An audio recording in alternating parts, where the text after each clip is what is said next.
Assalamualaikum warahmatullahi wabarakatuh. Selamat pagi, salam sejahtera bagi kita semua.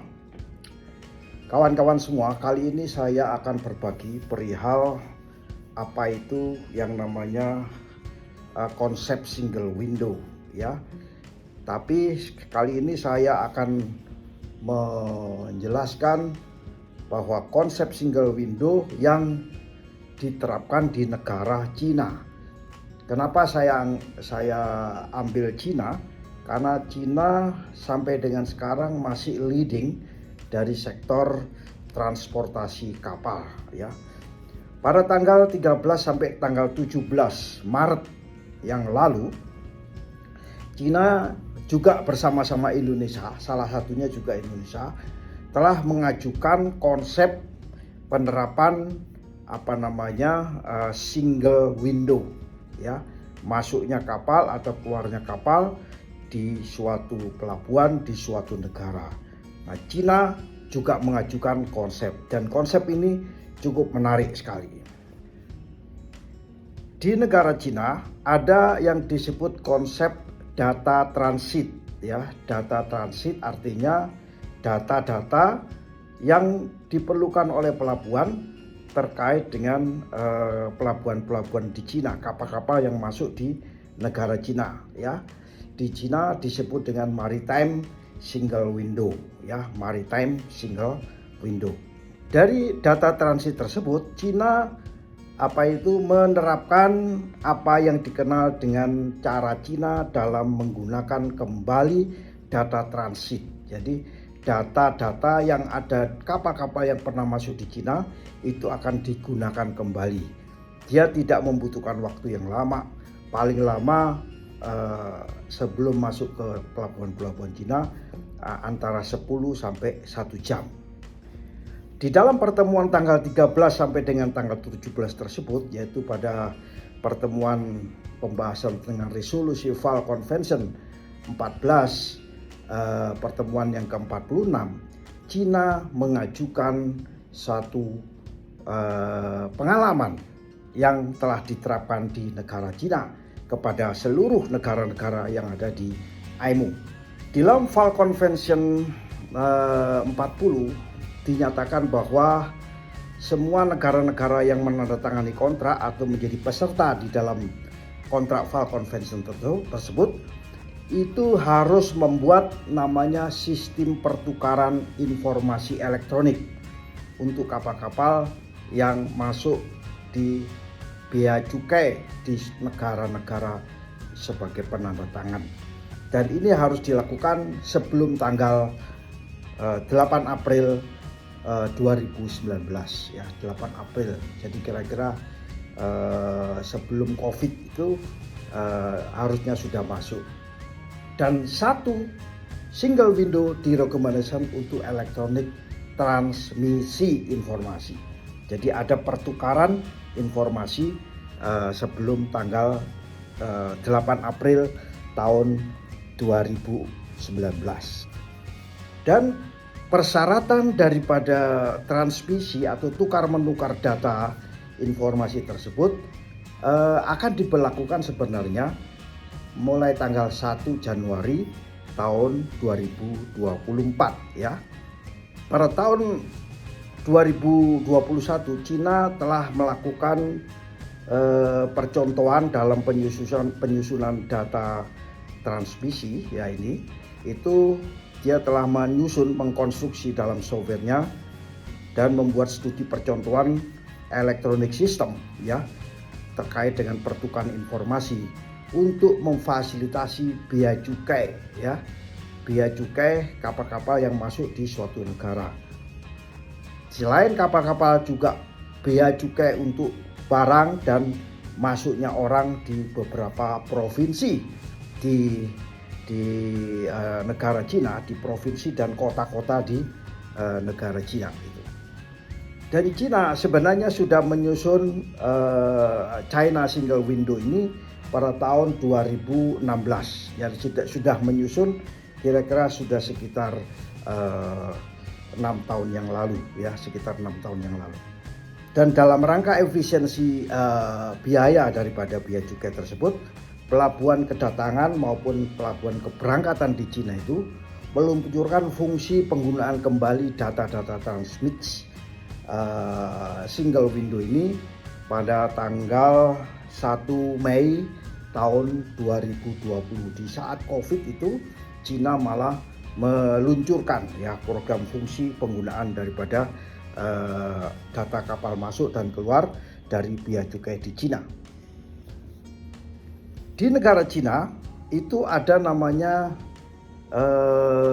deklarasi yang diberikan secara online. Jadi kalau kapal masuk ke negara Cina maka bisa dilakukan deklarasi secara online. Informasi-informasi terhadap kapal dan muatan tersebut harus disampaikan kepada pelabuhan di negara Cina. Apa saja informasinya mengenai data partikuler daripada kapal tersebut. Kemudian daftar kru atau kru list. Nama-namanya siapa saja yang ada di dalam kapal tersebut dan jumlahnya berapa. Kemudian terkait informasi kargo ya, informasi kargo. Jadi informasi kargo ini sangat dipentingkan. Dan data yang diperlukan selanjutnya oleh Potkol biasanya sepertinya tumpang tindih ya. Dirasa oleh Cina itu dinyatakan tumpang tindih, dan dari situlah menjadi latar belakang Cina untuk menyampaikan persoalan ini di dalam pertemuan IMO di tanggal 13 sampai 17 Maret kemarin. Tidak saja data-data dari yang ada ini tumpang tindih, tapi data kapal yang keluar masuk itu kadang-kadang tercatat kembali. Jadi semacam lebih dari jumlah kapal yang ada. Jadi itu menjadi tumpang tindih ya. Sekitar 80% diantaranya data-data yang masuk di pelabuhan-pelabuhan di Cina itu mengalami tumpang tindih ya. Hebatnya di Cina bahwa data yang terakhir yang pernah dimasukkan di pot terakhir, last pot itu terakhir, itu biasanya bisa dipakai langsung di pelabuhan kunjungan di Cina ya. Jadi Cina menggunakan data last pot ke destination port yang ada di China. Di Cina membuat satu form yang mana form itu tinggal diklik-klik aja ya, buka online. Dia disediakan ya, menyediakan semacam platform yang tinggal diklik-klik aja, itu disesuaikan dengan data last port condition ya, entry ya.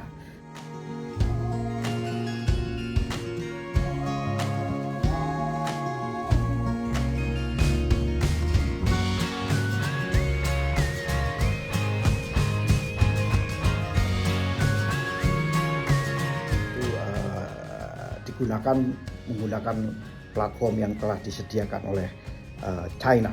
Dan platform yang disediakan oleh China ini perkiraan membutuhkan waktu sekitar 1 jam sampai 10 menit ya untuk bisa mengisi data-data tersebut.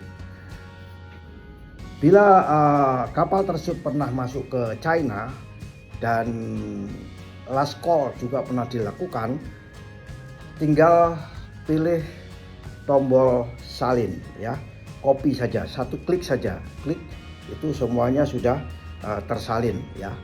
Itu yang ada di negara Cina. Nah, apa yang dilakukan oleh Cina ke depan ya, setelah pertemuan kemarin tanggal 13 sampai dengan 17, Cina mempunyai beberapa program ke depan yang ini mungkin harus ditiru juga oleh Indonesia. Satu, di Cina mengoptimalisasi prosedur deklarasi, yaitu prosedur deklarasi penyampaian statement dari kapal untuk kapal yang berpindah dari suatu pelabuhan dan pelabuhan lain, prosedurnya dipersempit, diringkas. Kalau perlu tidak banyak prosedur tapi diringkas ya. Itu program ke depannya Cina itu.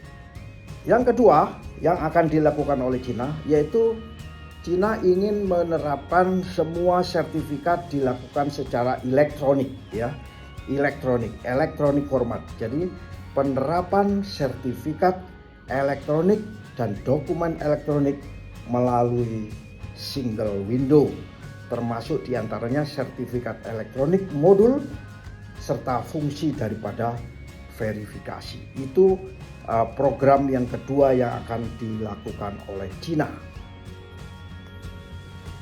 Program yang ketiga yang dilakukan oleh Cina yaitu menyediakan lebih banyak informasi logistik pelabuhan, ya, dengan alasan bahwa kapal-kapal yang masuk di Cina harus mempunyai tingkat keamanan yang bagus dan security tidak dilanggar, keselamatan juga tidak dilanggar, ya.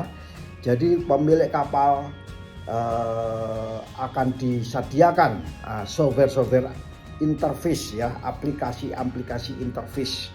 Dunia sekarang di China sudah menggunakan layanan bagi kapal-kapal yang masuk Cina, sehingga di-download saja, kemudian interface tersebut bisa digunakan. Dan Cina memberikan dukungan teknis, dukungan support kepada negara-negara yang mempunyai intensitas yang tinggi yang melakukan perdagangan di pelabuhan-pelabuhan di Cina. Itu program yang keempat, ya. Misalnya dari Korea, dari Jepang atau dari Indonesia. Kalau kita intent, maka Cina melakukan support terkait dengan software, aplikasi untuk bisa dipakaikan di negara Cina, ya. Dan konsep single window di Cina ini akan terus dikembangkan. Dan setiap periode tertentu Cina akan melaporkan kepada komite, ya. Cina akan melaporkan kepada komite, yaitu Komite Val Convention.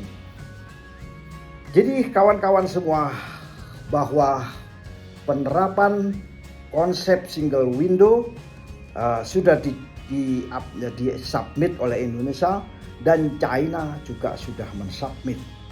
Dan demikianlah kira-kira informasi singkat dari kami. Akan kami berikan konsep-konsep yang lain dari beberapa negara di dunia. Semoga bermanfaat bagi kita semua. Wassalamualaikum warahmatullahi wabarakatuh.